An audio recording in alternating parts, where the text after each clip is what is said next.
Naiuwi na ang ilang panglabi ng mga nasawid nun sa pagsabog sa Holo nitong nakaraang araw ng linggo. Ang mga naulilang pamilya, labis ang pagdadalamhati sa biglaang pagkawala ng kanilang mahal sa buhay. Sila ay tinutukan ni Chino Gaston. Bumuhos ang luha ng mga kaanak ni Leo Herbolario sa pagdating ng ganyang labi sa Villamor Air Base kagabi. Isa si Leo sa mahigit 20 nasawi sa kambal na pagsabog sa Our Lady of Mount Carmel Cathedral sa Holo noong linggo. Ang kanyang ina, abot-abot ang pagtangis sa sinapit ng anak.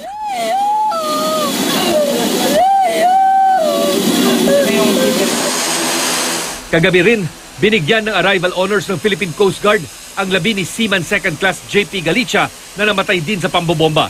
Ayon sa kaanak ni Galicia, mapait ang mawala ng bunsong kapatid, lalo na't dahil sa pagkakaulila sa mga magulang ay nagtulungan ang magkakapatid na mapaaral ang isa't isa. Ever since, paborito talaga siya namin. Kahit yung mother namin, bago namatay yun, binilin talaga sa amin yun.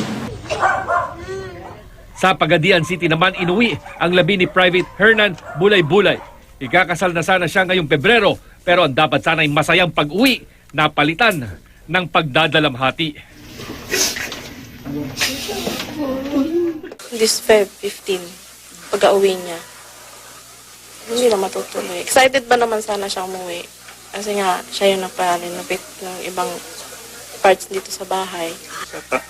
Gusto ko kay Presidente, yung sinong grupong gumagawa dyan, kabuli na.